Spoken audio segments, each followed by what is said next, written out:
there's a tunnel between P. Diddy's home and Michael Jackson's home. Michael Jackson linked to Jeffrey Epstein. Michael Jackson lived in Trump Tower. Do you think he could be alive? So could he have faked his death? Of course he could have done. If Michael Jackson wanted to stay alive, you being his friend, Matt, would you have helped him? It was Michael Jackson. He could do anything he wanted to. I want to ask you, Matt, about P. Diddy and the Diddy Parties and stuff. He decided he wanted to turn up because he wanted to try and see Beyonce. Michael sat next to him and he just whispered in his ear. He leans over to me, he's like, where's Beyonce? He was in love with her. That was his ideal wife. Keir Starmer sent over 100 people out to try and ruin my friend Donald Trump's campaign. He's coming after him, and he started it already. And I believe he'll be the next Prime Minister. Can you buy your way into Downing Street? Of course you can. Can you buy your way into President of the United States? You could. Now you got Andrew Tate, who's announced he's launched a political parties. Andrew Tate could pull it off. Whether you like it or not, he's one of the biggest stars in the world. That is original footage that no one on the planet has got. Everything was on camera. Everything. Even in the back of the car, everything's on camera. Because you could put an end to all them rumours right now as his friend. They know I got the footage. So why don't you show that? So today we are joined by Matt Fiddes.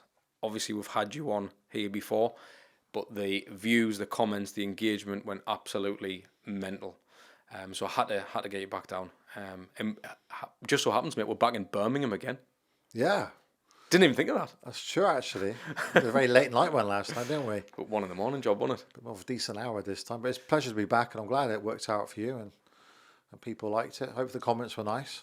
I think for... I don't care if the comments were nice or not. To be honest, as long as they comment and push it viral, then that's all we care about. So. Well, to be honest, so the title was Exposing Michael Jackson. Now, for the people who are just tuning in this one and haven't watched the last one, if you haven't, make sure you watch the last one because it was unbelievable. But, you know, you were Michael Jackson's bodyguard and very good friend for a number of years. And I feel like there's a lot of people who would love to have this conversation. That's why I'm buzzing to be sitting in front of you, because I know that you understand, you know, the man who, well, the most famous man in the world. Probably still is. Is he? I'm sure his stock's gone up since he passed away. Doing bigger now. Well, did he pass away? That's the question. In fact, let's start with that. Let's address that, because there's a lot of these rumours kicking around, and there's even footage that Michael Jackson's still alive. If Michael Jackson wanted to stay alive, you being his friend, Matt, would you have helped him? Well, like anybody who's a close friend, you're going to want to help them. Whether I'd want to help someone commit a crime, which effectively is helping someone stay alive, commit a crime. I suppose if they're claiming life insurance and stuff, and I don't know if that happened in Michael's case. I'm not sure, because the way he died with an overdose.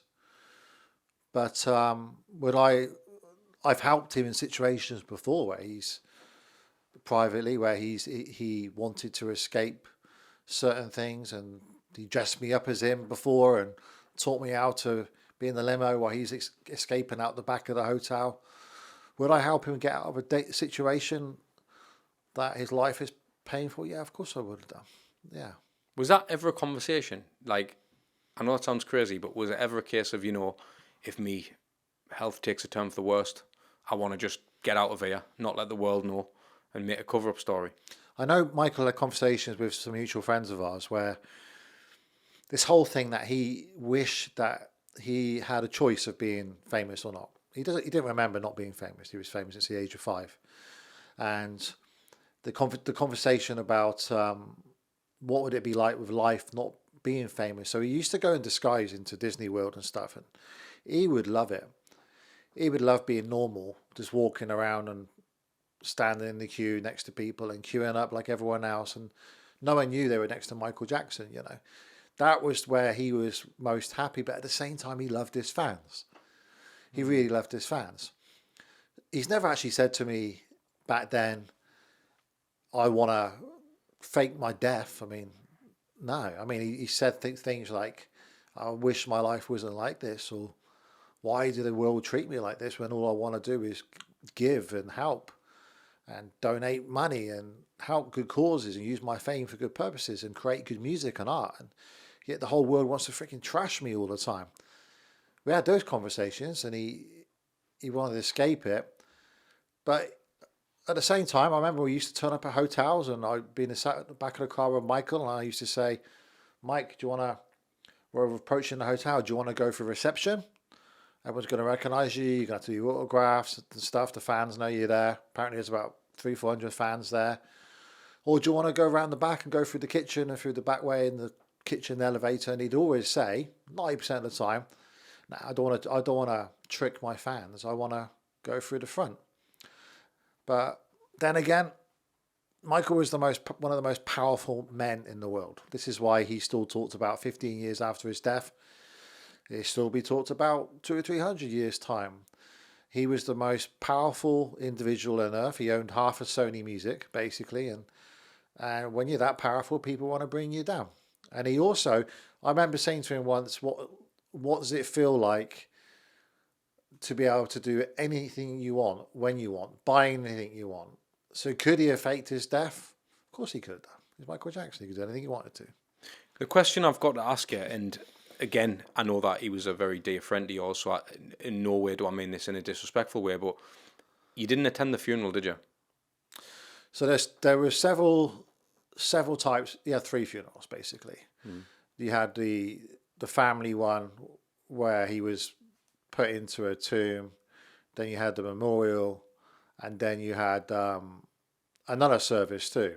And the controversy was around, they took Michael Jackson's brain, it's what I was told, by the way, brain out for the autopsy, and the people around him, his family, were not happy with the autopsy results, and they didn't want him buried without his brain. So it was several months before Michael was actually laid to rest. So which one was the funeral?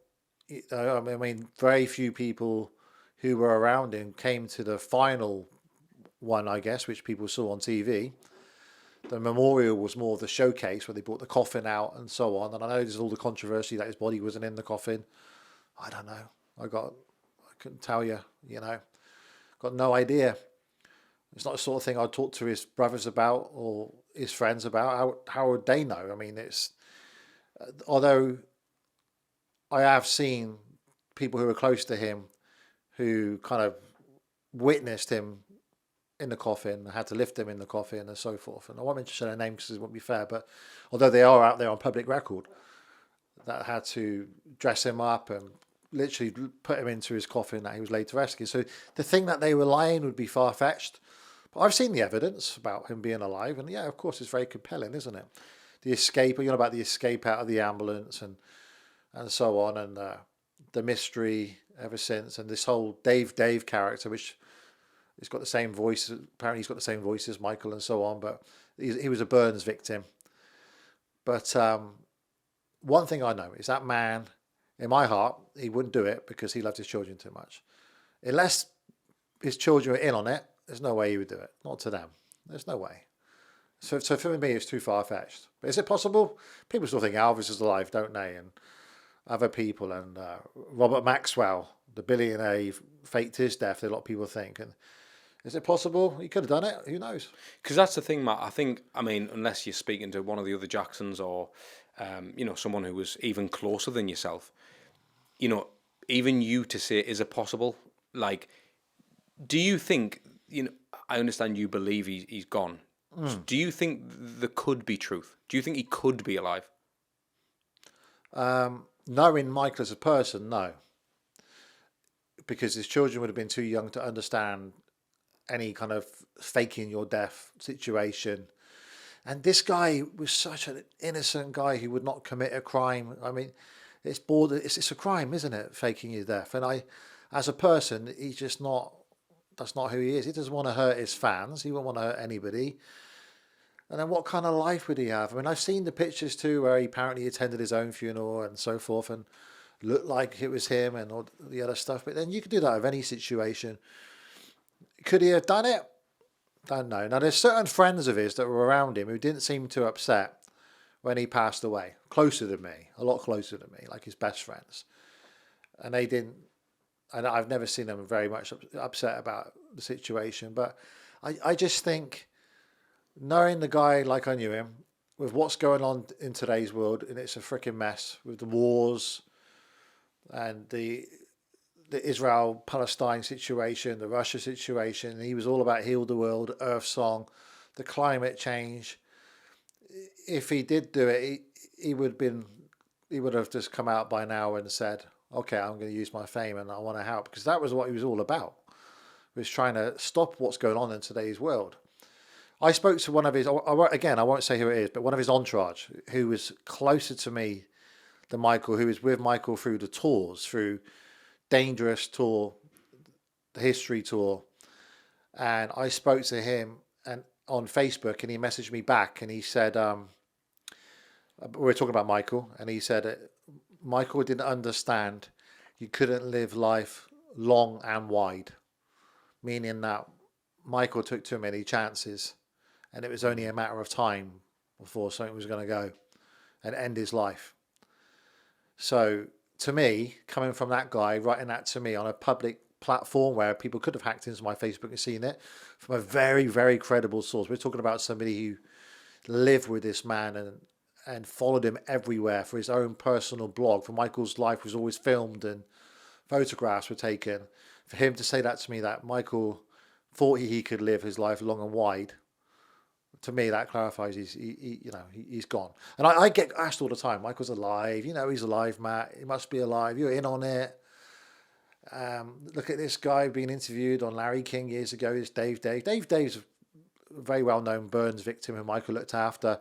They got similar accents because they're from the same area, and he hung around with Michael, and it was impressioned on him. He picked up his accent. But if he's alive, then he's done a damn good job. But I know he wouldn't do that to his 3 kids, and he certainly wouldn't do it to his mother. I mean, I see his mother crying in tears on TV. He just would not do that to her.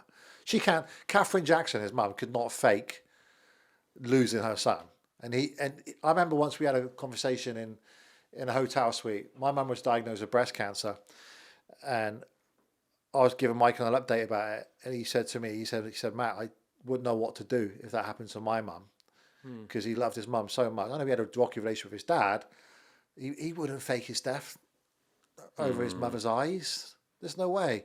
Look what's happened since too.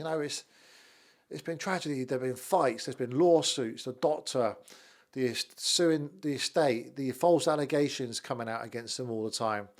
There's just no way he wouldn't come out fighting.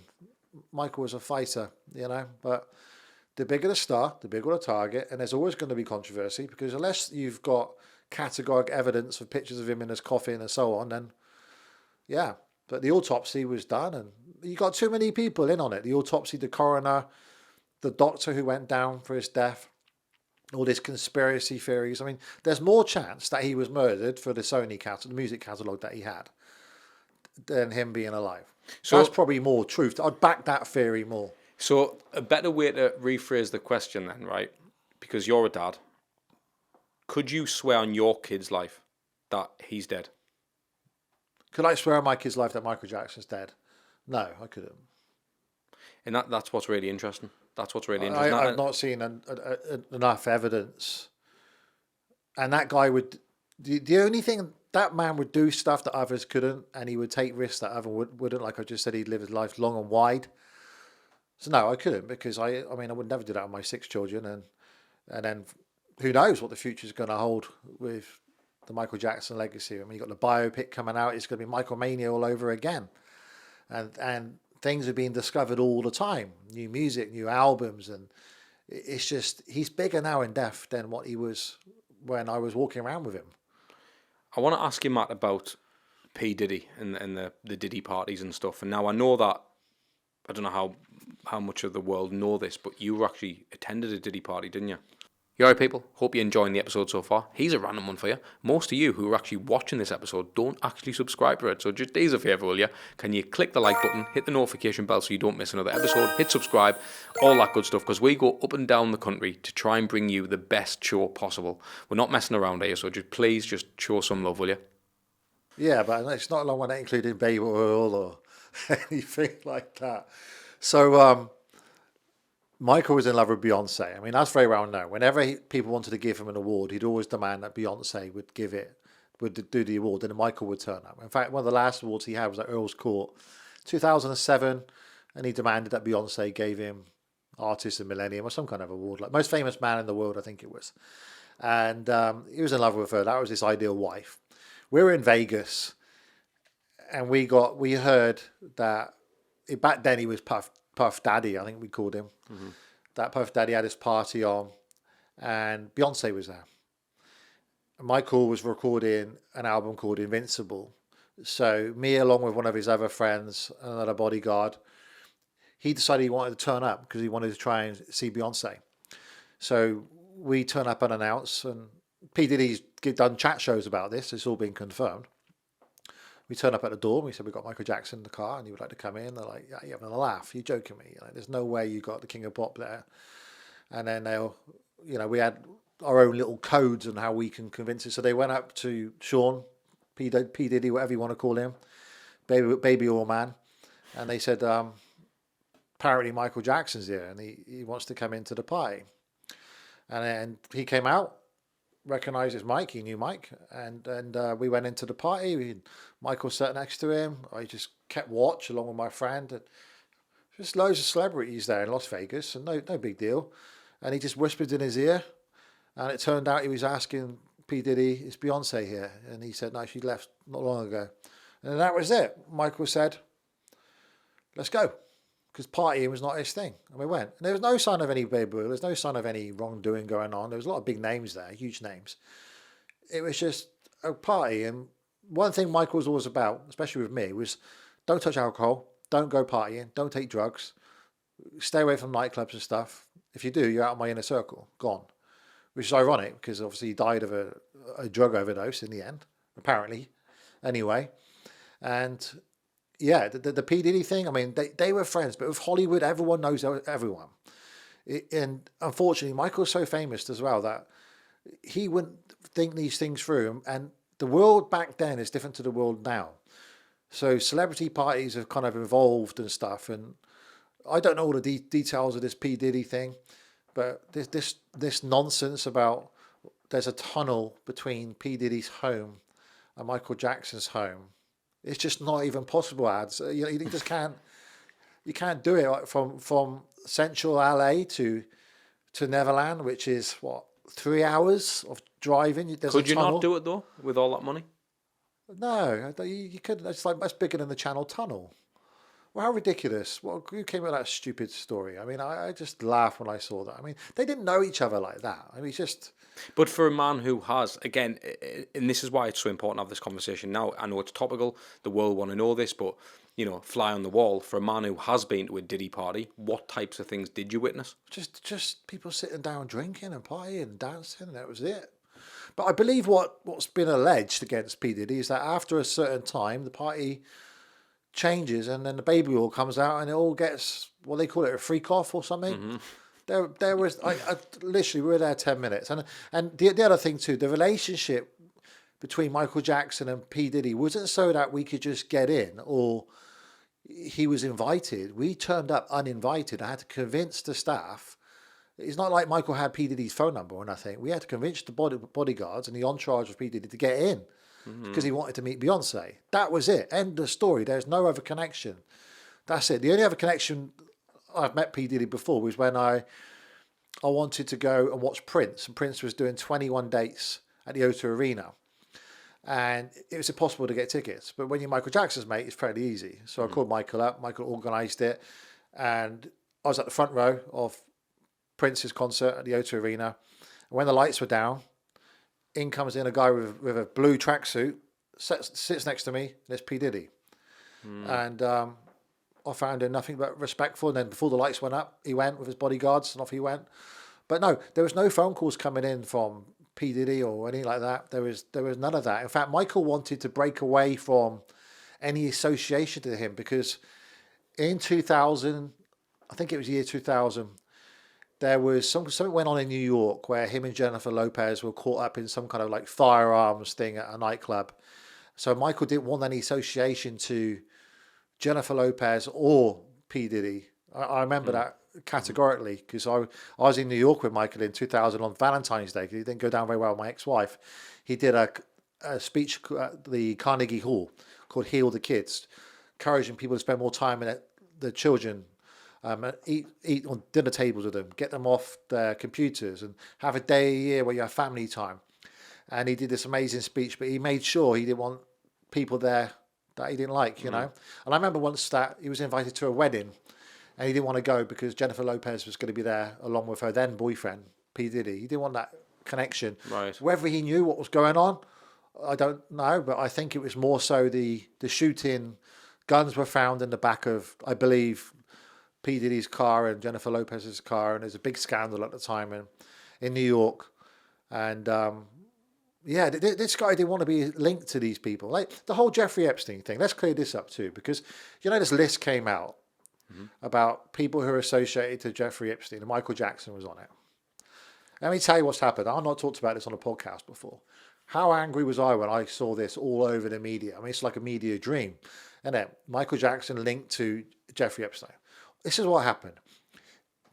One of Michael's best friends was Barry Gibb from the Bee Gees, famous band. He lived in Miami, Palm Beach. He also had a doctor friend who lived in Miami. Michael loved Miami. He spent a lot of time there with Chris Tucker and lots of people. And he organised for an agent. He wanted to buy a house on Palm Beach, billionaire houses. He wanted a paradise house where he can be protected and be secluded with his children and not have paparazzi looking over and so on, to be near Barry Gibb, because he was working on an album with Barry Gibb at the time and songs, and I think one of them leaked recently. And all that happened is that Michael, we just followed an agent and we went from house to house to house along Palm Beach, and one of them just so happened to be the billionaire Jeffrey Epstein. But back then we didn't know who Jeffrey Epstein was. He was not famous. He was not a name. Michael would not have a clue. Michael might have given the owner a wave. Well, that's about it. He just keeps himself to himself. Were you there at this time? Yeah. We're reviewing houses. That's it. That's all the connection is. Michael Jackson visited Jeffrey Epstein's property, not knowing, back then, we're talking 2003, not knowing who the hell Jeffrey Epstein, he wouldn't have known who the hell he is or anything whatsoever. He just, an agent lined up loads of viewers. Go and Google it. It's all there. Michael Jackson looking for houses in Palm Beach, 2003. It's all there. All lined up for people to see the truth. It's not he hung out with him. You just so happened to view the house. And we viewed 20 houses looking for the ideal home for Michael. With Michael's money, now we know that obviously, you know, like at these type of heights of fame and stardom and showbiz and all the rest of it, we know that money talks, right? Did you ever witness Michael kind of using his money to make things happen? So whether that was good or bad, you know, some people can get things sorted just by using money and keeping people quiet and stuff. And I'm not trying to get you to dig the dirt on the bad. There's going to be things that you know and the world doesn't need to know. I totally get that. But is there anything where you thought, yeah, only if you've got Michael's wealth or clout can you do this? Only in regards to access to doctors. Right. And access to transport that me and you just couldn't get, like a helicopter to arrive in the next half an hour here and take you somewhere, you know. Access to billionaire friends and so forth, or going to Euro Disney, not having to queue up like everyone else does. It was a very different life going to Euro Disney with Michael Jackson with the underground tunnels and arriving at the rides to going recently with my wife and kids and queuing up. I said to her at the time, this is not what I'm used to. But no, using his money, I'd say using his fame. I mean, we used to get zoos shut down for him. Harrods would be shut down for him. And yeah, and I mean, that's another thing now. It just seems to be the most powerful people in the world. When they die, the media go after them. Because now we've seen it with Mohamed Al Fayed. And I spent a lot of time with Mohamed Al Fayed. I've not seen anything more than him being very respectful to my family and to my friends in our inner circle. And I've been around his house and had dinner with him, and I've seen him with his children and his staff. I never seen any issue. And I'm not saying the women are coming out or saying that they're lying, that he may have groped them or whatever. I don't know. Because there was a whole rivalry with the royal family, wasn't there? And the whole, like, people were speculating, are they just making things up about him, but now people are coming forward. But you don't think there's a lot of truth in that? Well, there's people that, I won't mention names again, but there's people I've dated after I spent a lot of time with Mohamed Al Fayed, after Michael's died, And now they're coming out saying Mohamed Al Fayed has done stuff to them. Yet at the time I hang out with this girl or girls, they never once mentioned to me that Mohamed Al Fayed did any wrongdoing to them. But he's not here to speak for himself, is he?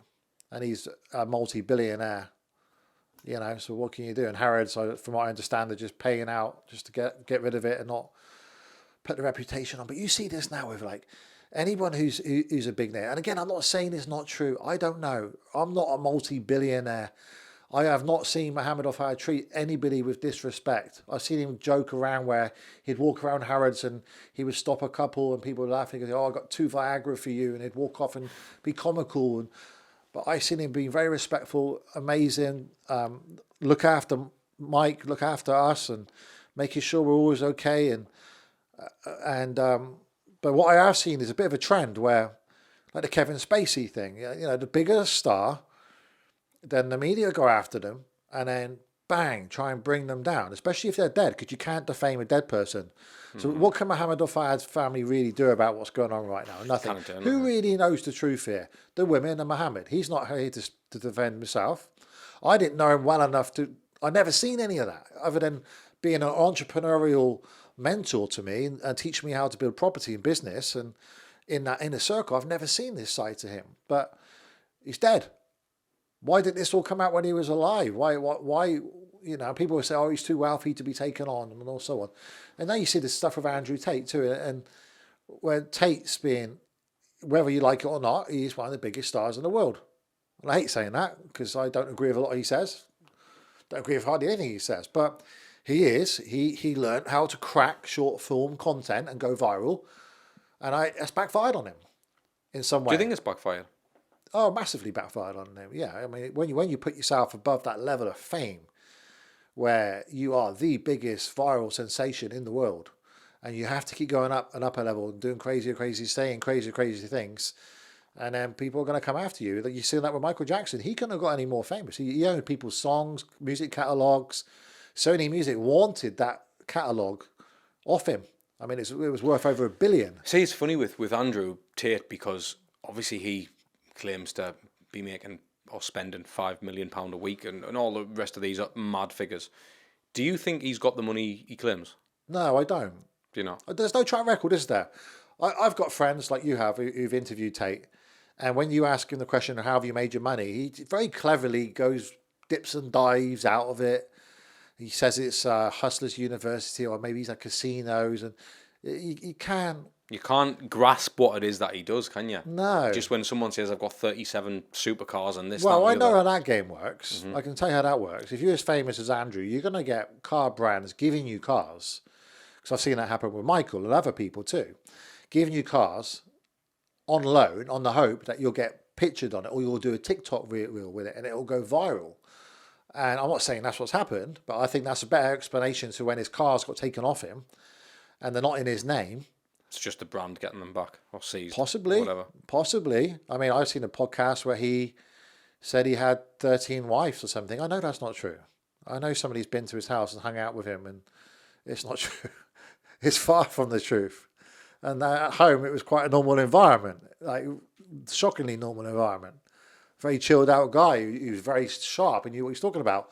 With one wife who was walking around with the kids and stuff. And yeah, there's none of this make me a sandwich business and go and do this. And Has he got as many kids as he says? I don't know what current number he's at. He's all over the shop. I'm sure he says he's got about 10 or something. He's trying to get 100 or whatever, isn't he? Is that what he said? He said he wants the whole UFC roster to be Tate's. Did he? Yeah. He's a bit of a comedian. I mean, you cannot sometimes like love some of the stuff he says. It's so outrageous. You just think. Well, the funny thing is, Matt. Now it's quite a Pernian point this because you've got your hand in politics. Yeah, obviously. he's going after my mate's position. So my friend Nigel Farge is going after being Prime Minister and being in power in government. And now you got Andrew Tate, who's announced he's launched a political party. So you got Nigel's launched Reform, which I'm part of, and I've done talk at his event, and he wants to be MP of the area I live in. And then you've got Andrew Tate now, who's launched Bruv. It's a very strange, interesting. It stands for something. It's like British I can't remember. His own political party. The thing is that Nigel's got the most following. Underlying values, something like that, isn't it? Yeah. But the scary thing is that he could pull it off.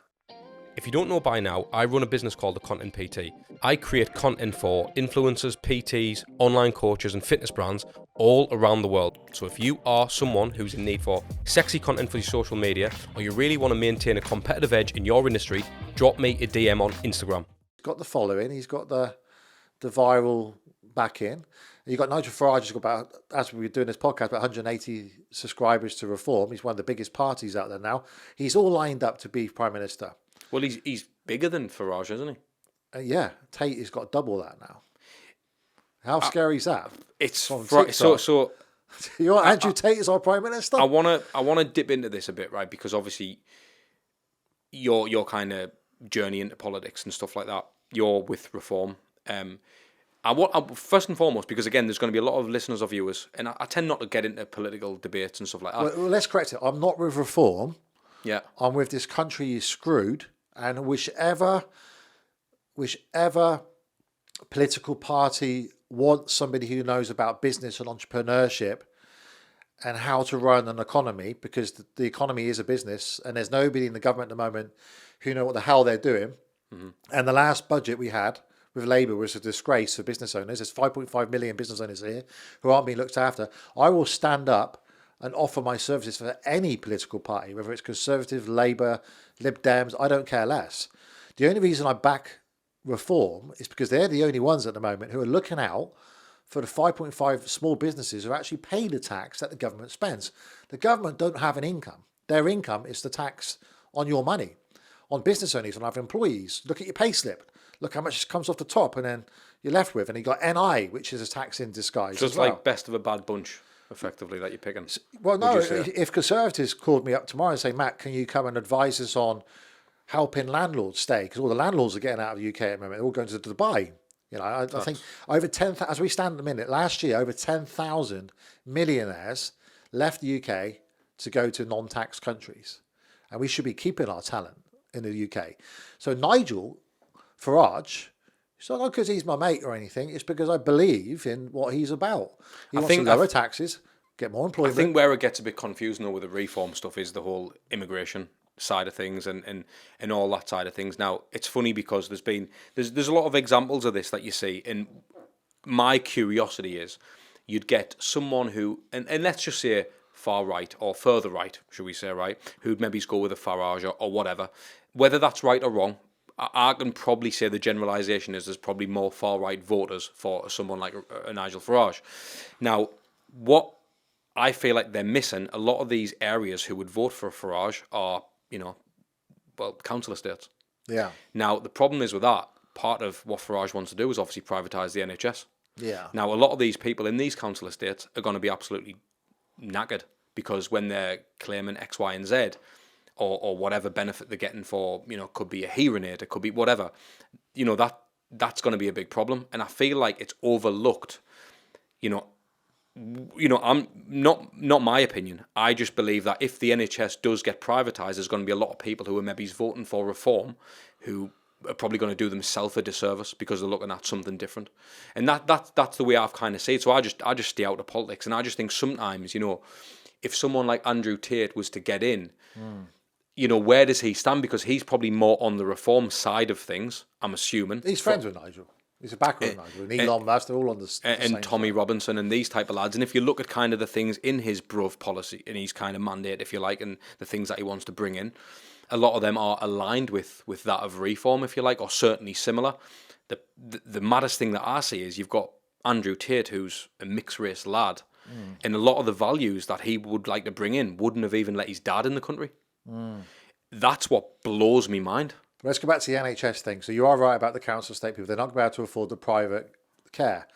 But what do? They can't even get a doctor's appointment at the moment. They can't get the operation because the waiting list is so long. I've had this conversation with Nigel. I've debated this with him in private. And he said to me, the government know that the NHS is screwed. It's been knackered for years. They're just waiting for the point where No one can get an appointment. It's over. It's bankrupt. And then someone like Richard Branson's going to have to come in and privatise it. It's inevitable. It's inevitable. It's going to happen. Hospitals are falling apart. They've got concrete cancers, knackered, no intensive care beds and so forth. It's just no one's willing to say that. So the people on council estates who can't afford private care, they can't get treatment they need anyway. They're living in pain. They can't get doctor's appointment. They can't get antibiotics. They can't get on a waiting list for operations. So nothing's going to change. Something needs to happen. And and not just that. And again, I'm not into the politics. I'm just into good business and running the country, because the country is a business. We need to stop wasting our money. They're giving £1 billion away to wars that we're not involved in, which is upsetting, pissing off powerful people like Putin, who could drop a bomb on this country at any time. That's not a wise decision. That money should be spent in our country. That £1 billion can go a long way to the NHS to repairing it, stopping the doctors fleeing to New Zealand and Australia where they're getting triple the pay. That's what I'm about. I'm not about politics. I'm about sorting this freaking country out, because we're one of the highest tax countries in the world, but the money is being mismanaged and wasted completely. Potholes everywhere. Nothing runs smoothly anymore. Are you a fan of Putin? Putin? Yeah. No, of course I'm not. No. Because Trump's aligned with him, isn't he? Trump is very clever. Donald Trump is again, I'm going to get a lot of hate on this too, but look, most of America have voted him in, and that's with mainstream media against him. He's gone. He did this kind of way to get. He had to go on Joe Rogan and Patrick Bet-David and stuff to hit the audience, because the mainstream media weren't going to allow him to be it. And Trump is smart and he's powerful. He knows how to run an economy, a business. He's got a contact book, and look, I think he's been out there and said it. He said it to Nigel. Nigel's told me. He's told Putin, "You carry on with this. When I'm power, all those lovely domes you've got, those buildings you've got all over Moscow, they're going to be gone. Everything's going to be gone. We're not going to use you anymore." So he'll pick up the phone. Whereas I don't think Biden's even capable of picking up the phone and having a chat to him. So do I think Donald Trump could put an end to it? Yeah, absolutely he can. Straight away. With obviously you're a good friend of Nigel. You're going to mess around with Trump, are you? Well, this is the thing, isn't it? Of course. Are you going to mess with Trump? Elon Musk is your best mate, the richest man, was 450 billion. What's your thoughts on Musk? I think he's a very eccentric character, and I think I think it's a big problem. Like, yeah, I do. I understand. You know, if you're a certain way or your certain views or whatever, I do understand. But cloud capital, and the fact that it's not really regulated. Anything can go and you can kind of say what the hell you want. Where does that end? If there's no regulation on that, can you go into the street and say some of the things you can say on Twitter? You would cause problems straight away. So the fact that now you've got the likes of Zuckerberg, who's giving in exactly censorship. I feel like the world's getting worse from a social media point of view, because now it's getting to the point where you can literally bullying and stuff. You could go on there right now and just slander everything, and there's literally no repercussions. You go and do that on a street in some council estate, or you go down to the wrong person and say that, it's a completely different set of consequences. So I feel like this is the problem, and then people are starting to. I don't know. I don't really want to spend too much time to this topic. I don't think it's an issue, because it's no different to what mainstream media was like when that was a thing 20 years ago, where there was no regulation. People got hammered to say what you want about anybody, and you can't sue every newspaper. Perfect example was Michael Jackson. He used to say to me, if I sued everyone and wrote a bad article about me, I'd be in court every day. You just couldn't do it. It was out of control. So you're going back to like the print era, but it's going to be social media. But go back to Musk. Very intelligent guy, super powerful. Donald Trump's got him in his pocket. Nigel Farge has got him in his pocket. And then everyone wants to be with Musk. Musk, money talks. I mean, that's like you said earlier. He can drive whoever he wants to 10 Downing Street and sort this country out. And the blueprint they followed in America, where they're sorting everything out, getting taxes down, getting the medical care sorted out, and so forth, stopping these wars. Musk is looking now at the UK thinking, Keir Starmer sent over 100 people out to try and ruin my friend Donald Trump's campaign and keep whatever he's trying to do, keep Biden in and so forth. He's coming after him, and he started it already. Farage has flown out there. They've had their private meeting, and you'll see them do all these publicity stunts and everything else together. But the fact of the matter is, I believe Elon Musk's mum was born in Liverpool. He's passionate about the UK, and if someone gives you 100 million, no one's had that kind of money in government.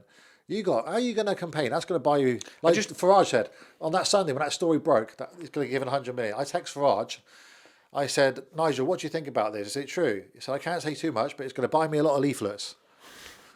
See, I feel like the US look at the UK just like, it's the little UK. I don't think that. I don't know. Do you know? It's a personal thing with Elon. Do you? Kia went for him, and now it's revenge time. So, as a fan of or a friend of Nigel, I just want to ask. I just want a little bit background on what is he actually like? What's He's he really a lovely like? family man. I mean, the guy, like anybody, he's one of the most famous men in the world. Definitely one of the most famous men in the UK. Extremely clever. He is a former business owner. He is a millionaire. He's done great. He's the highest paid person that's done a TV show. Must Let Me Get Me Out of Here. Got 1.5 million to go on there.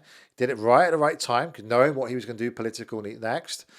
But he's lovely. He's great to my kids. He's a wonderful man. He's fantastic. I can get hold of him whenever I want to. He actually does care about the people. He listens to people. Does he care about all people? Everyone. And he's got time for everyone. And I had him last March. I had him in Devon at one of my entrepreneur events, and he was a speaker. And he turned up with just one bodyguard in a car, walked into the hotel, did the most amazing speech. I got a lot of stick about having Nigel there. Afterwards, he just owned the room. Everyone was in love with him because they got to see the real Nigel, not the mainstream media painted picture of him, you know. And then recently, I was speaking at his conference. You watched my talk the other day for Reform. He asked me as an entrepreneur, not as a Reform supporter, whatever. I would have done it for anyone, but he's the man at the moment. He could announce and fill out arenas at the minute of 1,500 people within a day when he's been doing it all around the UK.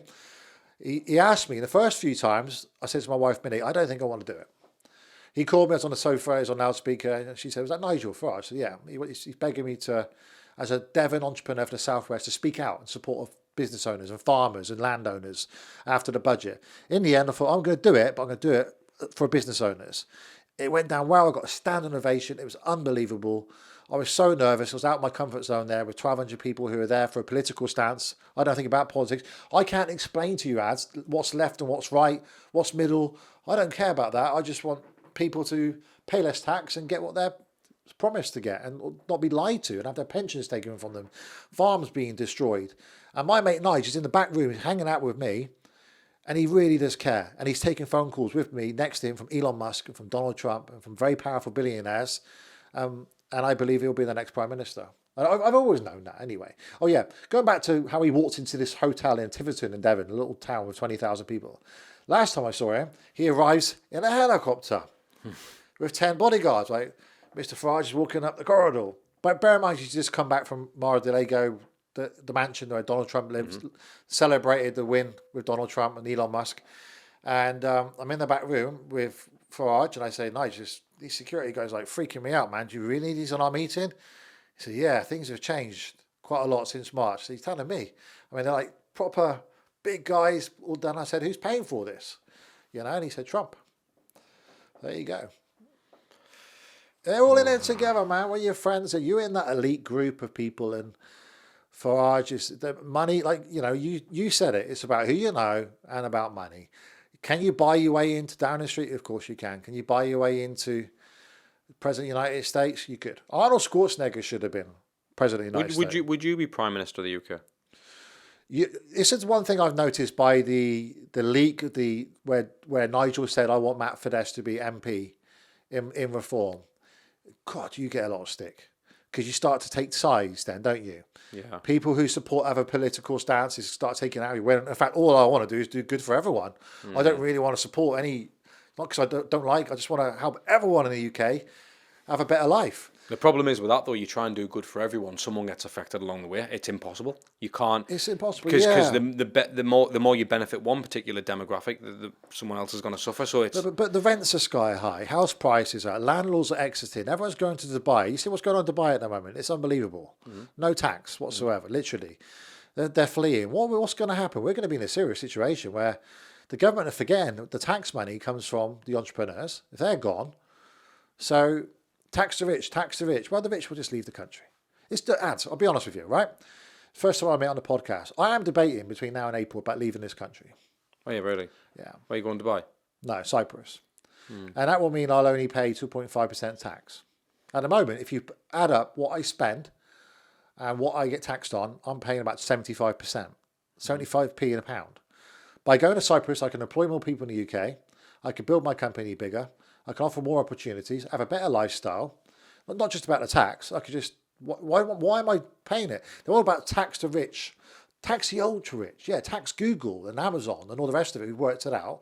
But people like me who are just trying to be honest entrepreneurs, small businesses, give us a break, man. We're trying to offer jobs, and people who are going to get pay rises in April are no longer getting pay rises because of the budget, the way they've just adjusted the NI contribution. Not in my organisation, my companies, but friends I know. They had staff getting pay rises. That's all out the window. I mean, the entrepreneurs think of ways out of it. This whole thing where you tax people to employ people now, well, you just take on VAs in other countries. The thing is, I understand that as a business owner. I totally get all the way around it. See, but if you're not taxing the rich, who are you taxing? Tax the ultra rich. Just the ultra rich. So, the Joe public don't get this, right? They think, where are them companies based though? Well, this is the problem, isn't it? This is the problem. Because all the ultra rich that effectively govern the UK are not UK companies, are they? No one can say where they're pinned down to. How the hell do you tax? They're not even UK based. Let's be honest, they're not, are they? I'm sure there's a way though that the government can tax Google and Amazon, and even if they've just got 5%, imagine the difference that'll make on billions of turnover to the economy. But if you look at the scale of taxation, there is no incentive for anyone to be an entrepreneur in the UK. There is no incentive, because once you get past 150,000 a year, you're on 45% tax. Then you got 20% VAT. I mean, why not be in the sun and have the lifestyle, lower crime rate? Because England's not a safe place anymore. No, definitely not. It's not like when we were kids, when we come home when the lights went on, the street lights went on, and reverse charges on the red phone box to our parents. No mobile phone. You can't go and let your kids out on a BMX bike now all day. I used to come in my school uniform at 10 o'clock at night. So what incentive is it for me when I can turn around to all my franchisees and all my clients and say to them, I'll give you a better service if I go live abroad in Dubai or Cyprus or whatever, and it's not schemes, it's areas of law, and give up my UK residency, sell all my houses, which is going to cause, there's a massive housing crisis. For some reason, the government don't recognise that. They're going to push me to go out there because I can market more, can advertise more. And why do I want to employ people in the UK more when it's expensive to employ people? I'll just take VAs on in South Africa or Philippines. Yeah, I know. Pay them good money, and I have all these employment rights that are wrong, and taxes to employ people, and NI taxes, which is a tax in disguise. It's just nonsense. Plus, if your kid's ill, I've got 6 kids. To get a doctor's appointment, you've got to fight like hell. 2 or 3 weeks if you're lucky to get one. If I'm in Cyprus, in the same morning, out, done, dusted, move on. You know, they're going to Dubai. Very clever. What they're doing is attracting the rich. They've put the tax up in Dubai though, haven't they? They went from zero. I'm sure, isn't it like 9% now? But then it's on profits, yeah. But even so, like you compare that to 75%. Yeah, I get it. But look what you get in Dubai. You can see a doctor the same day. You see a dentist the same day. Zero it's safe, crime. There's no crime. You put your phone down there. It's still there a week later. My friend did it as a test and showed me. I couldn't believe it. Yeah. You know, and they got the right idea. Lower the taxes, grow your economy, bring people in. So this is what Farage is trying to do. I know he doesn't get the message quite across very well. I had this very good conversation with Dan Wootton, who's been cancelled. He was editor of the Sun newspaper, features editor of News of the World, I think, at one time. Mail Online, he was a features editor, and then GB News was their main man. He got cancelled. And I said to him, do you think Nigel Farage will be Prime Minister of the UK? He said to me, he'll be Prime Minister if the mainstream media will let him. Because they control it. Their headlines will control Farage, what the real man is behind the whole thing. A bit like Tate, isn't it? Farage needs to do more of these type things, like Donald Trump had to do at the last minute to turn it round. Yeah, he's got to win the hearts and minds of more people ultimately, and be more of a personable person than, because I feel like a lot of the messages that do get portrayed aren't the right messages. And for me, Andrew Tate. So it's weird with Andrew Tate, but I don't think I think he's gonna end up being Prime Minister. You know, Andrew Tate. Yeah. I can really see that, because I think the following he's got is unbelievable. That in itself, and the laws are that aligned with, or the policies are aligned with what a lot of people want. Now the problem is, or the reason why I believe it so much is because he's a mixed race lad. So it's almost like it can't even be a racial thing then. So, and this is why it's terrifying. However, I do feel like there's going to be a lot of people who are affected because of someone like him. But it also goes to show the world's crazy. I've always said, you know, this is a guy who's been on Big Brother. This is a guy who's done reality, and he's fame hungry. I've always said if Andrew Tate is found not guilty or whatever he's being accused of right now, he will be the most famous man in the world. Everyone's going to want him on their stages. There'll be books written. He'll have the biggest book in the world. There'll be a movie about his life. And to be honest with you, Ad, it's looking that way, isn't it? It is, aye. He knows it. You can see that cheeky grin of his, and he knows damn well, Do you know Michael Jackson's political views? Michael taught me, which is ironic considering what I've been doing lately. We're talking on political stages and stuff. Don't get involved in race, religion, or politics. Don't express your view because it causes hell. Like it'll chop off potential networks. Or and trust me, it does. It's like when it was hitting the mail that Nigel Farge wants me to run for MP, the hate, the messages you get from, obviously the Conservatives are going to try and bring you down. Labour supporters are going to try and bring you down. They'll dig for dirt on you. They'll go for you if it's true or not. So yeah, and the same with the race thing, same with religion. You refer to an upper source, you used to say, at a higher level, but you don't talk about Allah or Buddha or Jesus or anything like that on national TV, because you do that, you're going to upset someone. You're going to cut off your audience. So that's one thing he taught. His political view. I remember once when he called Uri Geller up. I was with him. President Clinton invited him to come to the White House to talk about some project. And he called Uri up. Uri Geller was Michael's best friend, and said, Uri, what do you think? Because I'm not sure I should be associated with President Clinton, because at the time, the Monica Lewinsky thing happened. Yeah. The whole scandal there with whatever was going on underneath the table in his Oval Office. Michael made the decision. He didn't want to be associated at the White House at the time with Clinton, so he didn't go. So I think Michael would be very wise. If he was looking down at me right now, he'd be like, tread carefully, but do good for the people. Stick in your lane, which is entrepreneurs. Teach people how to invest correctly. Start and scale a business. Try and save the country the best way you can. But don't chop off your image getting attacked like he's been attacked, which you could be. I mean, Farage is yet to come. I mean, when he starts getting closer to Downing Street, you watch mainstream media go for him. It'll just be... Do you think Michael Jackson would have been a fan of Trump? They were friends. Michael Jackson had... Were they actually friends? Yeah. Michael Jackson lived in Trump Tower. So he had a suite opposite Trump's in Trump Tower. I didn't know that.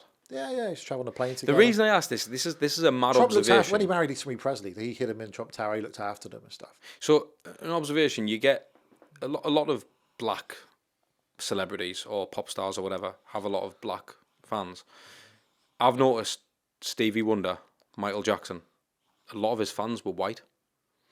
And I feel like there's something about that level of, I don't know what, do you know what I mean? It's almost, it's something I noticed, and I was talking about with someone recently, and I thought, isn't that crazy? Yet you've got Michael Jackson, who was a black man, friends with Trump.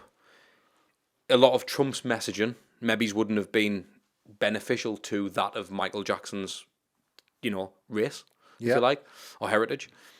And I just feel like sometimes, especially with politics, and I'm not versed on politics, mate, but obviously I'm from Sunderland, mate. And I look at a lot of politics and think, I just feel like a lot of views and a lot of movements are formed with people who probably sell themselves out a little bit. That's how I see it. Do you know what I mean? And I see that with Tate.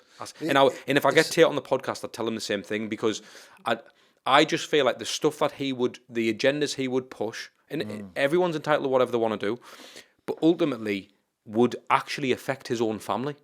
That's what blows my mind. Going back to Andrew Tate, so there's a bit of communication through one of his friends about me going to the Tate house and being interviewed, because there's similarities between how Michael Jackson was treated and how Andrew Tate's treated. Very controversial characters. We don't know these allegations that are thrown at them, etc., and so forth, and they involve sex allegations and so on. I just mentioned it in my community, my higher level, my network. What do you think? Whew, the backlash I got, Matt. You cannot be seen with those guys. You cannot be associated to those guys. Same thing. Like once you're assaulted with them, you're gonna. Just like I was told back in 2005, though, when Michael was accused of child molestation, you got to say goodbye to him now. You got to leave him alone. You can't. Although he's my mate, it was a bit different. I knew the truth of that case. So, but yeah, I turned down the chance to go to the Tate house in Romania because my inner circle were like, this is how. And I think more so because I'm a role model for a lot of kids, aren't I? And I got a lot of parents who look up to me to be a role model for their children. So I totally get it. And no one really knows what Andrew Tate is like behind the scenes, apart from his own little inner circle of friends. And I'm told he's quite a nice guy, in fact, you know. But let's go back to what Michael Jackson would have done in the political side. He said to me once, when all these allegations were thrown out, he knew his power. Fame is power. Elon Musk is not just about the money. It's about he's one of the most famous men in the world. Not just the richest man in the world, the richest man in the world. He's one of the most famous men. Michael said to me, if they keep treating me like this, Matt, I just need to make one statement to the world and I can have cars overturned all over the world, buildings smashed up for the way they've treated me. He knew the power. He could fill a stadium 8 nights in a row with 100,000 people in. So I think what he would have done right now, he would have weighed up what Trump's doing. And it's the power of influence, isn't it? He could have put that weight behind Trump, just like I don't think Trump would have won the election if it weren't for Elon Musk turn up on stage. No, you wouldn't have. And he's an entrepreneur, and he's loved by people. He's an idol. The whole thing, everything. It all added to that character. And I think Tate's behind Trump, isn't he? I think to a certain degree. And definitely. Elon and Tate are friends, and they exchange on tweets or X, whatever you want to call it now. So the power of influence is so important. So things aren't fair. It's all about how much money you got and how much fame you got. That's where you're going to get places. But I think Trump's in the right place because that country's he's sorting out. And I think UK are going to look at what's happened in America and they're just going to follow suit because this can't go on in England. What a mess.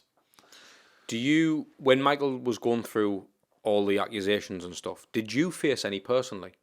Like, well, you were hanging around with him. Were you up there no good? No, because people don't say that to me because I'm the martial arts guy. They would never say to my face. I've never had one person say anything negative to my face about Michael Jackson. Why did you hang around with him when he was accused of this and so forth? I had some friends who was like, do you think it's right you supported him through this case? You know, at the time when he got found not guilty of all counts.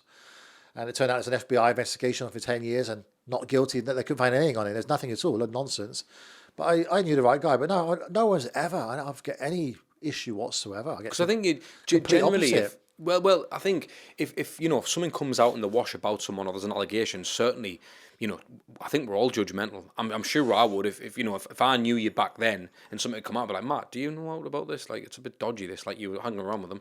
I think I would just not that I would be thinking but I'd have to have me reservations because you're around that person a lot. Yeah. So ultimately, I thought you might, and because you do a lot for young people, I thought, has there been any kind of? I think that's what goes in my defence, though. Yes. Why would I hang around with somebody who if I had any doubt whatsoever? Of course. That they're a paedophile when I run one of the biggest children's organisations in the world. And I stuck by him because I knew what the guy was like. Well, what you're doing is phenomenal anyway, mate. You know what I mean? You are genuinely fucking changing lives, ultimately, and helping people, and especially with your masterminds and everything you're doing. I mean, you're doing one today.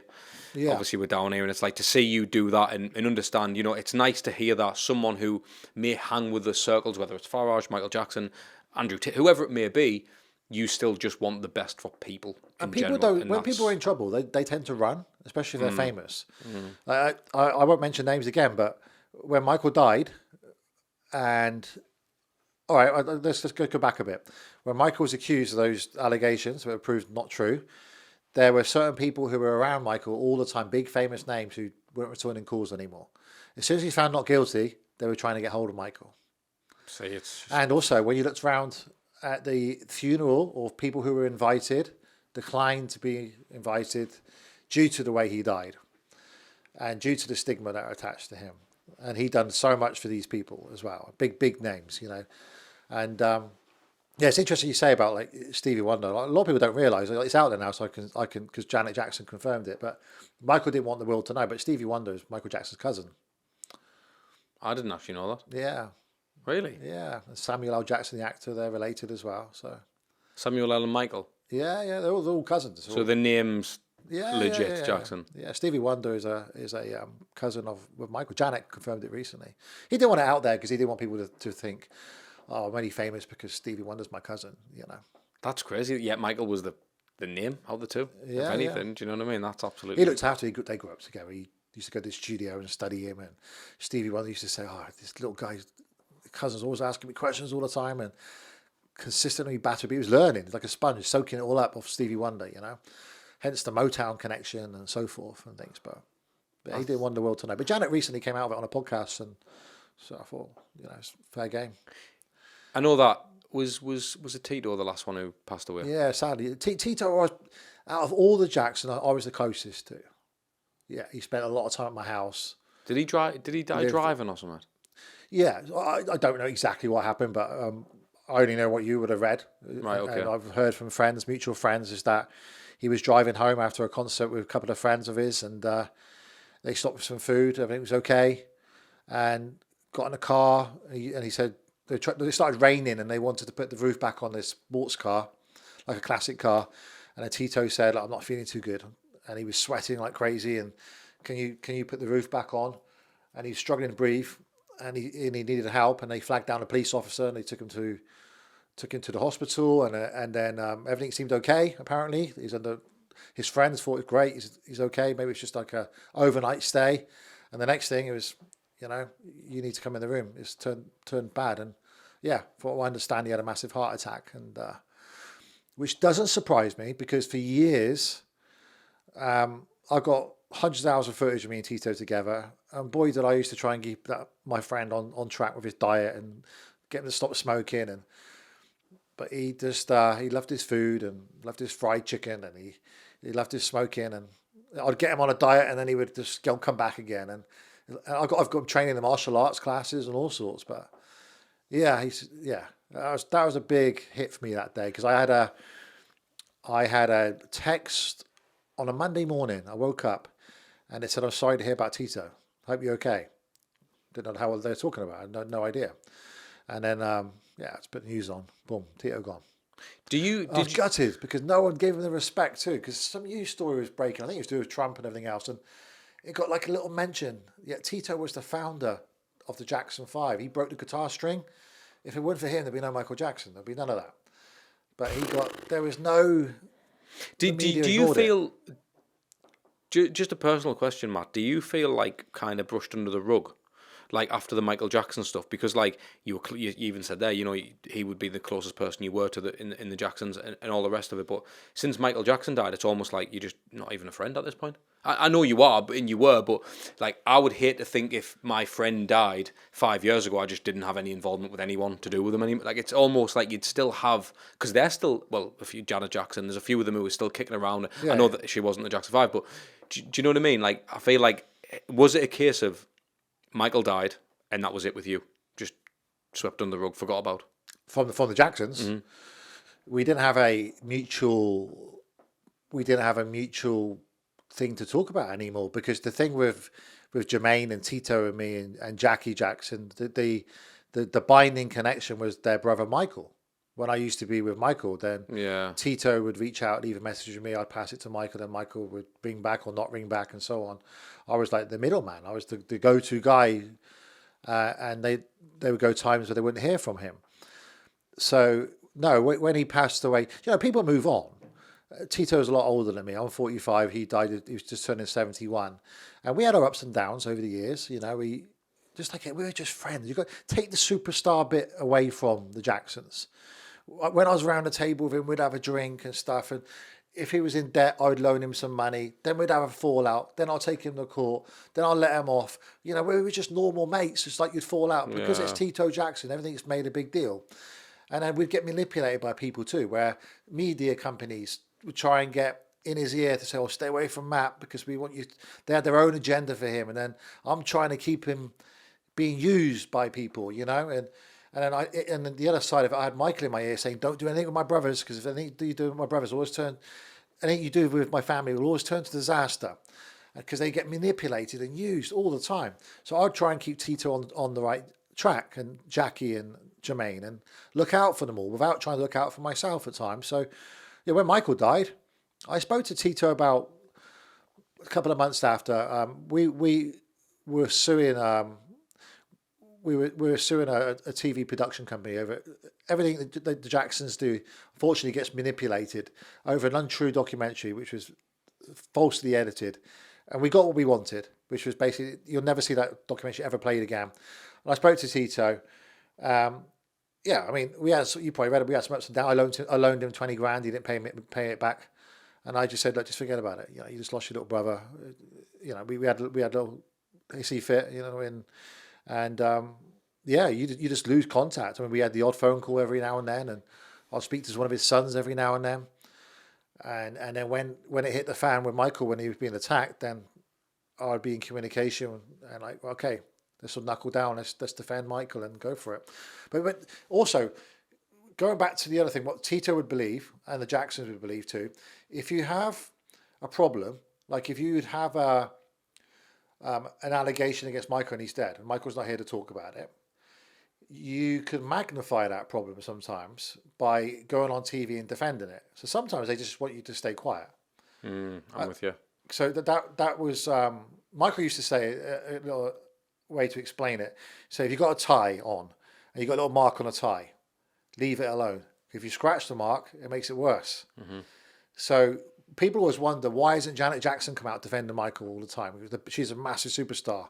Because she knows she's going to magnify a problem, which is probably not as big as what we realise. Yeah, I get that. So Tito and the family didn't like it when, you know, I'm plastered all over the media. And do you think they're happy for you to be on podcasts and that and talk about them?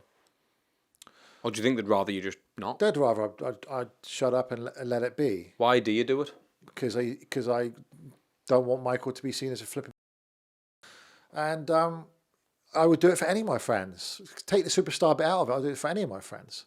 What was there something recent that came out with the doctor and stuff, or not? And was the doctor who went to jail, Conrad Murray, did an interview with the Sun newspaper, and he said and it was sad for me to read. So he got paid to do an interview with the Sun newspaper. He said in the last few weeks of Michael's life, the doctor lived with Michael. He was crying out, saying, please get Matt Fiddes and his other best friend, Mark Lester, to the house to try and fix the situation. And for whatever reason, that message didn't get to us like that. I read it in the newspaper just like everyone else did. Bloody hell. Dr. Murray, gave an interview. So in my head, I gave a bit of reassurance that, you know, Michael saw me as a real friend and wanted some help. But it's also sad, isn't it, as well, like that side of it. Yeah. And there should be more speaking out about him. There's so many people who should be speaking out about Michael now and to slam all this nonsense shut. Not just me and 5 or 6 others of his friends who are willing to put your name out there. Do you know what most of it is? They don't want to upset the commercial establishment of the media because that's what pays their bills. Whereas with me, because I'm financially free and I don't need the media, I don't need to make any more money. I don't care less. I'm just sticking up for a mate. I'll do it for you. I'll do it for anyone. I couldn't care less if it was Michael Jackson. I was just doing it for a friend who was wrongly accused. But everyone else has got an agenda linked to it. They want to keep people happy. That's the problem. Final question, Matt. I know that the last time I had you on the podcast, you wanted to be a billionaire. You're 45 now. I'm assuming you're getting closer. Obviously, I've seen your supercars all over the internet, but I physically saw them with my own eyes today. Unbelievable, that Lambo you got out there. It's like a nice Lambo today. I don't know if you're trying to keep it these, but I've had to see it. It's unbelievable. I've never seen that colour on a Lambo, like. It's nice colour, isn't it? Aye. Yeah. What is it, ice blue? Is that what it is? Ice. Well, it's ice blue today because it's been -7. And I went to try and get in it today and I couldn't get the doors up. But it's just like a light blue. It's the first edition of the Lamborghini Aventador that came out. But I buy my cars for investments. I don't buy them to be flash and stuff. It's because they beat inflation and they grow in value. You've bought yellow Ferraris and bought one for your last, didn't you? I bought my original one back. I owned when I was 19 years old. My gold was that's what's happened since I last met you. Actually, I had this. Do you remember in my last podcast with you, I set these goals out. I want to be a millionaire until I was 19 and have a Ferrari because my brother was incredible at driving them, and I bought a Ferrari 355. When I was 19, and that was like for me a significant symbol. And I made a mistake in 2004 of selling it and upgrading it to the Ferrari 360, which is the latest one with the paddles, because the 355 had the gear stick and, you know, there was no frills. It had a cassette player and it was the pop-up lights and so on. And I always used to say to Ferrari, if you ever find what happened to have that damn Ferrari, because the damn thing went up in value. I think I bought it for maybe 60,000. It's worth best part of $250,000 now, 200,000 plus, easy. And you ever find that Ferrari for symbolic reason, for my kids and my grandkids one day, I want to get it. I don't care what it's going to cost me, just to have locked away to show my kids, this is what your daddy did, your granddad did. This is what I get, my goal that I aim for. Because selling it was a big mistake, not just because it went up in value, because now it's seen as a prestige classic car, like the Testarossa and the F40s. They were bought for 100 grand. They sell for 2.2 million now. You know, and there's only 301 Ferrari 355 manuals left in this world now. And I let mine go in 2004. Anyway, long story short, last time I had a phone call. Matt, you wouldn't believe it. We found the car. You're joking me. And I'm expecting this thing to have 100,000 miles on it, been burnt out, knackered, not be the manual, because that's where the money is, not in the automatic one. It wasn't that far from me. It was like 60 miles to me. It's been kept in the garage, been looked after. The guy who owned it was not very well. He had an F40, he had a 355, and lots of other Lamborghinis and stuff, and he knew I owned it, and he wanted to give me first refusal about having it back for symbolic. So I paid a ridiculous amount for it. I won't say what it is, but I paid a ridiculous amount of it, and it's in my garage to this day. It's back. Yeah. And I drive it now, and it's like driving a tractor compared to the latest ones. Are you close to that billionaire status? Depends on how you look at it, right? There's several ways to do net worth. Is money in the bank, assets that you own, gold, watches, property, etc. And then you have your brand value, which is Matt Fiddes, the brand, the Matt Fiddes martial arts schools, the Matt Fiddes dance, the Matt Fiddes mentoring. So a lot of people call themselves a billionaire because they've got a billionaire brand. They wanted to do, a company wanted to do a documentary on me, and they wanted it to be martial arts billionaire. And I said, no, I'm not comfortable with that yet because I don't feel that I've achieved that status. But they said, well, if you put this together with this and your international brand, and if you did sell the company, you sold your brand, books about it, all that. and the Michael Jackson story, you linked to it, and you did a book about Michael, and you did several books about Michael and what he taught you about business and his life and stuff you don't know, it's a billion brand. It's a billionaire brand. I wasn't comfortable, so I turned down a documentary. So am I close to it? I understand from my advisors I'm at about 120, 130 million is the net worth. So no, I've got a long way to go. But I'll be there. I said it last time. I'll be there by I'm 50, yeah. Right. I know I've said it, but this is the final question. But not for money. I'm doing it for generational wealth for my kids, to motivate people and inspire people what can be done when you've got nothing when you leave school with no GCSEs, no qualifications, being bullied and so on. And I'm doing it to give back. Because the more lives you change, the byproduct is money. And you've got a big family. I've got 6 kids. But, you know, might not be it, yeah. I want another kid, but I'm trying to convince my wife. And I know it sounds crazy, but if you've got 100 million and you've got 6 kids within a couple of generations, especially in this government, it's like 45% inheritance tax. And how much is your house now? Right. The one question I haven't asked you, and I wanted to ask you, and I want to finish on this one, Matt. I know that you've got hundreds of hours probably of content from Michael Jackson that the world hasn't seen, and that's your business. I don't think you should release it as much as the world want to see it. That's you and your friend. Is it not? Do people not try and rob you? Like, because I mean, mate, it only took the last podcast to realize how many. I mean, I knew there was Michael Jackson fans, but the messages were mental. There were some of the stuff I received, even the messages I got. Right, okay, I understand the gravitas of this situation, and I understand the capacity of this human being, if you like. But the fact that you've got something that millions of people want, and how much that would be worth alone, I'm sure that would get you the billion. So over 100 hours of private 100, footage. mate, that's probably worth. The only people that have watched it is myself, my wife, a couple of close friends have watched bits of it and so on. And this is footage that came about from birthday parties, Christmases around our house. Not just him, the Jacksons as well, like Tito and Jackie and Jermaine and stuff and so on, and them talking about their brother insights. And how it all came about is Michael wanted to film everything because he said, film us as a bodyguard, security, and keep it, Matt. Because people used to jump under the cars and get run over. If I ever get sued, everything was on camera. Everything, even in the back of the car, everything's on camera. So this is why I know he's not into boys ads, because I've got him with women, girlfriends. Now, if I did release it, it would slam down he's into boys. Completely, categorically slam down. I know you're going to speak to my wife at some point. She'll tell you why. Because it completely shows a narrative that's not true and how much he's into women. So why don't you show that? It's because you could put an end to all them rumours right now as his friend. I would have to work with the Michael Jackson estate. I think there is part of this. I don't know why but people seem to like the Michael Jackson mystery. They don't really believe he's a paedophile. But wouldn't his family want you to clear that kind of? They know I got the footage. I wrote to Michael's nephew and offered him the footage. Because in terms of your billionaire goals, well, I know you'd never sell your footage, but that's someone's paying you 200 million for that. There's someone in the world who's going to give you. Of course, there is. Yeah. Because if that is original footage that no one on the planet has got. Have you ever been has anyone ever tried to rob you or anything like that? We have a lot of security in place and alarms, and we have people looking after our stuff. And oddly enough, right, and this is a true story, up until a couple of weeks ago, I lost 100 hours of footage. I thought I put it in a place. I forgot where I put it, and it turned out my wife found it, and I was like, oh, dear me. So that's gone into a lockup now. What will I do with that? At some stage one day, it's going to come out. I mean, obviously, who would I like to give it to? There's 3 children, and I got lots of footage of Tito. Now he's passed away. That means a lot. I don't really feel I can watch it yet because we were super close, me and Tito Jackson.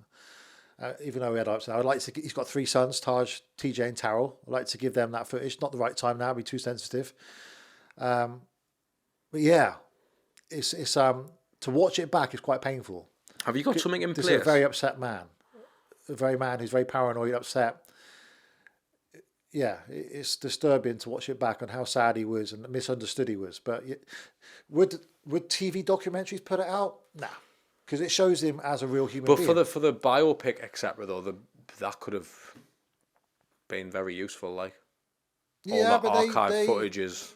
I mean, that's a film in itself. You could literally take that to a producer and become a fucking. You could make hundreds of millions. Fact, yeah. I know you could. I mean. I actually know producers who make a lot of money. So that is, anyway, mate, that's just... I would have to do it with the Jackson's family permission. Yeah, I'd have to benefit the Jackson brothers because it's them. It was never filmed to be released. I think that's my issue. Yeah, I get that. This was protection purposes, unused footage and so on. Personal camcorder days before iPhones around smartphones. Even better, though. Even better, that stuff. Yeah, but I never had Tito's permission, Jermaine's permission, Jackie's permission, Mrs. Jackson, Michael's mum's permission to film him in their home and release it for purposes for keep the fans happy. So for me, it's there. If they reach out and say, Matt, we want to clear this up, we want to do this, we need your help, I will spend hours going through it and cut it up and get it to them. I don't want nothing for it. But that's not happened yet. I have offered, when the scandal broke in the last documentary about Michael, I have offered to his nephew, said, if you want footage, you can have it, and it will put to bed this, this, and this, and this. And that documentary never came out. Do you have anything in place in case you were to drop down dead? Yeah, masses of documents and right, absolutely, yeah. People have been with me, lawyers who've known me since I was 5 years old, and so I'm hoping that's going to be a very long time away. But you have to prepare for that. My wife's 13 and a half years younger than me, and I've got a lot of children. But yeah, we have a lot in place. People to run the companies and the houses and everything else too. So I want this business to run long after me. Like Mark Hughes, he died at 42, he made Herbalife. That's still as strong as ever now. It's just growing and growing and growing. I don't want MF martial arts and dance to end with me. I want this to be a legacy for my kids. And my 2 boys are looking like they are. Zach, he's 11 now. He's due to start secondary school. I'm not allowing. I don't believe in the school system, so he's going to be home educated. And at 12 years old, he's going to be working in the company. But you've got the thing is you've got the franchise model. So effectively, you've got hundreds of thousands of business partners. It will live longer than you. Already now, you're in that position. Yeah. So I wouldn't. Yeah, that's. It's already done nearly 3 decades. I'll be downstairs talking about that in a minute to hundreds of business owners about how it's established and evolved. But yeah, the billionaire thing, I mean, it's just a number, isn't it, really? I mean, you look at what Elon Musk has got, 440 billion, I mean, it's incredible. Got to keep chasing, aren't you? It gives you something to... Well, yeah, I don't know, like, I don't think, if I was worth 100 mil, I don't think I'd stop there. I think, I don't think it's a greed thing, though. I think it's a goal thing. There's nothing left to do. Yeah. How many times can you drive your sports cars around each day? How many holidays can you take? You're bored out your brain. So what can you do? It's not about the making money, it's about... You've got to have something to do.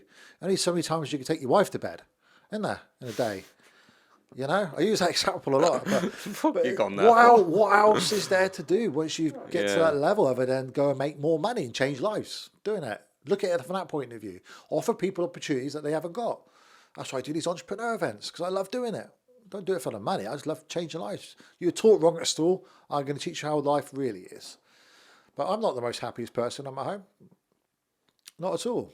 I struggle with it. It's amazing to hear that though, because that's why I appreciate that honestly. Because but ultimately, you're almost like the vehicle, the resource. You know what I mean? You're almost like, and I know you shouldn't sacrifice your happiness, but there needs to be a key player in every family who maybe they're gonna take flack in order to give the life that, I mean, fucking hell, the life that you've got, mate, it's unbelievable.